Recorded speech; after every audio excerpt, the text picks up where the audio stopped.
তৃণমূলের 3টি bank account freeze. তৃণমূলের 3 ব্যাংক অ্যাকাউন্ট ফ্রিজ হওয়া টিএমসির 3 অ্যাকাউন্টে 440 কোটি। আরও একবার জানাবো, তৃণমূলের 3টি ব্যাংক অ্যাকাউন্ট ফ্রিজ। তৃণমূলের 3 ব্যাংক অ্যাকাউন্ট ফ্রিজ হওয়া টিএমসির 3 অ্যাকাউন্টে 440 কোটি। রাজ্য পুলিশের সাইবার সেলকে চিঠি ব্যাংকের। সাইবার সেলে অভিযোগ জানান বেসুরো বিধায়ক। টিএমসির অ্যাকাউন্ট ফ্রিজের আবেদন বেসুরো বিধায়কের সাইবার সেল চিঠি দেয় বেসরকারি ব্যাংকে। সাইবার সেলের চিঠি পেয়ে ব্যাংকের পদক্ষেপ, তৃণমূলের 3 ব্যাংক অ্যাকাউন্ট ফ্রিজ।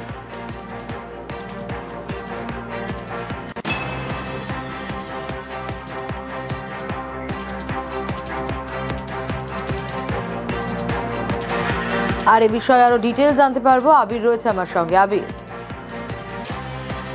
কোষাধ্যক্ষ হিসাবে অরূপ বিশ্বাস একটা দুপাতা চিঠি লিখেছিলেন একটি বেসরকারি ব্যাংকের সেন্ট্রাল প্লাজা ব্রাঞ্চে। তারপর আজ তৃণমূল কংগ্রেসের আজ বলবো থেকেও বলা ভালো, গতকাল গভীর রাতে তৃণমূল কংগ্রেসের 10 জনের মতো বিধায়ক, যারা বিদ্রোহী বিধায়ক হিসেবে পরিচিত, তারা সাইবার ক্রাইম থানায় চিঠি দিয়ে তৃণমূলের অ্যাকাউন্ট সিল করার দাবি জানান এবং তাদের দাবি অ্যাকাউন্টগুলোতে অনেক গোলমাল আছে, তাই এই অ্যাকাউন্ট আপাতত বন্ধ রাখা হোক এবং এই অভিযোগের ভিত্তিতে তদন্ত শুরু করে সাইবার ক্রাইম শাখা। এরপর বিধাননগর পুলিশ কমিশনারেটে সাইবার ক্রাইম পুলিশ স্টেশনের তরফ থেকে আজকে ব্যাংকে জানানো হয় যে 3টি অ্যাকাউন্ট যেগুলোর কথা তারা পেয়েছেন, এই যাবতীয় ঘটনাবলীর ভিত্তিতে তৃণমূল কংগ্রেসের 3টে অ্যাকাউন্টকে যেন ডেবিট ফ্রিজ করে দেওয়া হয়। যেটা আজকে বিদ্রোহী বিধায়করা অভিযোগের ক্ষেত্রে বলেছে যে অ্যাকাউন্টগুলোর থেকে অনেক অর্থ দুর্নীতির কাজে থেকে হয়তো এসছে, কাটমানি থেকে এসছে, ডাকাতি থেকে এসছে।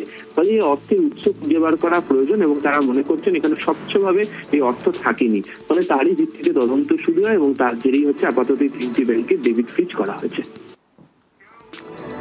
ওকে, তৃণমূলের 3টি ব্যাংক অ্যাকাউন্ট ফ্রিজ। আরও একবার জানাই, তৃণমূলের 3 ব্যাংক অ্যাকাউন্ট ফ্রিজ। আর এই যে ফ্রিজ হওয়া টিএমসির 3 অ্যাকাউন্ট, সেটাতে কত ছিল?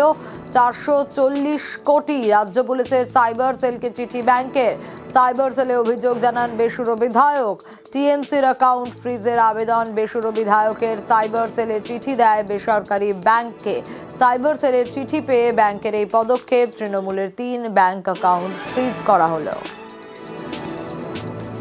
এবং অরূপ বিশ্বাস, তিনি ট্রেজারার ছিলেন, তিনি এই বিষয়টি সবার নলেজে আনেন ব্যাংকে চিঠি দিয়ে। এবং এটা যখন আমাদেরও গোচরে আসে, এটা বোঝা যায় যে এই ব্যাংক অ্যাকাউন্টগুলিতে কিছু ট্রানজাকশন হয়ে যেতে পারে এবং এখন যেই পরিস্থিতি, সেইখানে ট্রানজাকশন হওয়া উচিত নয়।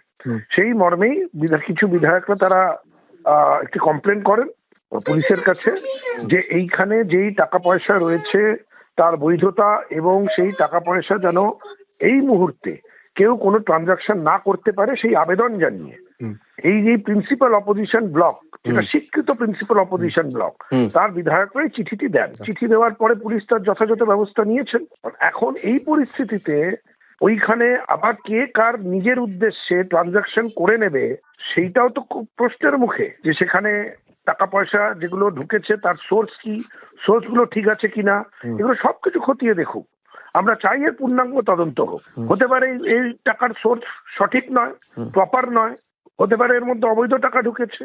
তদন্তের বিষয়, তদন্তটা পূর্ণাঙ্গ তদন্ত সঠিকভাবে হোক, এটাই আমরা চাইছি। এই বিষয়ে এই মুহূর্তে দলের কিছু বলার নেই, কিন্তু আমার শুধু কৌতূহল আছে। গত 1 মাস আগের বিধানসভা নির্বাচনে যখন তারা প্রার্থী ছিলেন, ঋতব্রত বন্দ্যোপাধ্যায় এবং যারা এই বিষয়ে চিঠি দিয়েছেন, তাদের কাছে দলের তরফে কোনো অ্যাকাউন্ট থেকে টাকা নির্বাচনে সাহায্য বাবদ গেছিল কিনা? যাদের মনে হয় দলে দুর্নীতির টাকা আছে, তারা নিজেদের নির্বাচনে তৃণমূল কংগ্রেসের সেই অ্যাকাউন্ট থেকে আসা টাকা ব্যবহার করলেন কেন? যদি তারা সেই অ্যাকাউন্টের টাকা তাদের নির্বাচনে ব্যবহার করে থাকেন এবং সেই টাকা যদি দুর্নীতির টাকা হয়, তাহলে সেই অভিযোগে তাদের বিধায়ক পদ বাতিল হবে না কেন? নির্বাচনী বিধিতেই রয়েছে কোনো আপত্তিকর বা অবৈধ টাকা কোনো নির্বাচনে ব্যবহার হতে পারে না। সেটা যদি তারা তাদের নির্বাচনে কাজে লাগিয়ে থাকেন, অবিলম্বে সেই টাকাটা আগে ফেরত দিন অ্যাকাউন্টে, তারপর নীতিগতভাবে অভিযোগ করুন। অন্যথায় প্রমাণ হয়ে যাবে রাজনৈতিক উদ্দেশ্য সাধনে তৃণমূলের টিকিটে জিতে তৃণমূলের পিঠে ছুরি মারার জন্য তারা এইসব কাণ্ড করছেন। 21শে জুলাইয়ের সভা নিয়ে বিপাকে তৃণমূল। মমতা অভিষেককে নোটিশ দেওয়ার নির্দেশ বিচারপতি অরিজিৎ বন্দ্যোপাধ্যায় ডিভিশন বেঞ্চের। হাইকোর্টের নির্দেশ, অবমাননার অভিযোগ, গুরুত্বপূর্ণ রাস্তা বন্ধ করে সভা করা যাবে না। আর 2018 সালে এই নির্দেশ দিয়েছিল কলকাতা হাইকোর্ট। তৃণমূল সহ 38 রাজনৈতিক দলকে নির্দেশ দেয় হাইকোর্ট। আদালতের নির্দেশ না মেনে 2025 অবধি তৃণমূলের সভা। আদালত অবমাননার অভিযোগ জনস্বার্থ মামলাকারী। জনস্বার্থ মামলায় নোটিশ নির্দেশ হাইকোর্টের।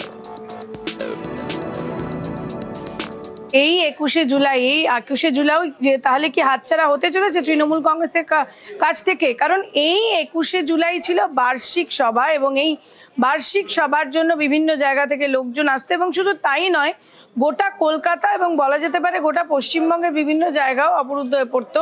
কারণ 3-4 দিন থেকে লোক বিভিন্ন জায়গা থেকে এখানে এসে পৌঁছতো, তাদের আনা হতো। সবচেয়ে বড় যেটা প্রশ্ন সেটা হচ্ছে গত 15 বছর এবং তার আগে থেকে এই জায়গাটা যেন তৃণমূল কংগ্রেসের মৌরসি পাট্টা ছিল। অন্য কোনো রাজনৈতিক দল এই জায়গায় দাঁড়িয়ে কোনো সভাই করতে পারতো না এবং এমন একটা প্রভাব খাটানো হতো যে এই জায়গায় শুধুমাত্র তৃণমূল কংগ্রেসই যেন এই জায়গায় সভা করতে পারে। সুতরাং সেখান থেকে দাঁড়িয়ে, যেটা তাদের সিগনেচার র্যালি বলা যেতে পারে, সেই জায়গা থেকে দাঁড়িয়ে এটা বড় ধাক্কা। কারণ একমাত্র তৃণমূল কংগ্রেসই করবে, অন্য কোনো পার্টি করতে পারবে না। অন্য কোনো পার্টি কোনোদিন কোনোভাবে এই জায়গায় কোনো রকম অনুমতি পেত না। সেই জায়গা থেকে দাঁড়িয়ে অবশ্যই এটা খুব বড় ধাক্কা যদি এই 21শে জুলাইও হাতছাড়া হয়ে যায় তৃণমূল কংগ্রেসের হাত থেকে। কারণ এই কংগ্রেসের সময় থেকে 1993 সাল থেকে এটা শুরু হয়, 93-এর পর থেকে 94 থেকে এটা শুরু হয়, তারপরে কংগ্রেস থেকে তৃণমূল কংগ্রেস হয়। এবং যদি 2025-এ আমরা দেখি, 2025-এ কিন্তু কোর্টের তরফ থেকে খুব শক্ত নির্দেশ দেওয়া হয়েছিল যে সকাল 9টা থেকে 11টা কোথাও কোনো মিছিল করা যাবে না। এবং এটাও বলা হয়েছিল তখন হাইকোর্টের তরফ থেকে যে পরের বার অন্য কোথাও যাতে তারা করতে পারে সেইটা নিয়ে তাদের ভাবনা চিন্তা করা উচিত। এখান থেকে দাঁড়িয়ে এটা অবশ্যই খুব বড় ধাক্কা।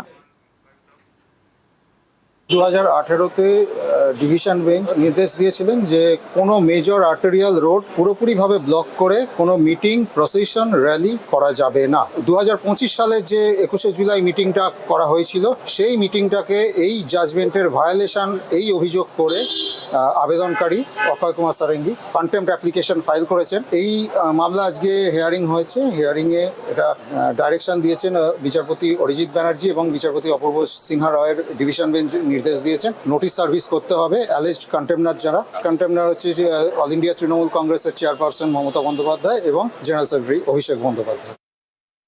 মূল গুরুত্বপূর্ণ রাস্তা পুরো বন্ধ করা যাবে না, অথচ 2025 সালের 21শে জুলাই ধর্মতলা তৃণমূল কংগ্রেসের শহীদ দিবস, পুরো রাস্তা বন্ধ করে হয়েছে সভা। তাই এবার আদালত অবমাননার অভিযোগে অভিযুক্ত তৃণমূল কংগ্রেস শুক্রবার কলকাতা হাইকোর্টের তরফে তৃণমূল কংগ্রেসের চেয়ারপারসন মমতা বন্দ্যোপাধ্যায় এবং সাধারণ সম্পাদক অভিষেক বন্দ্যোপাধ্যায়কে নোটিশ ধরানোর নির্দেশ দিয়েছে হাইকোর্ট।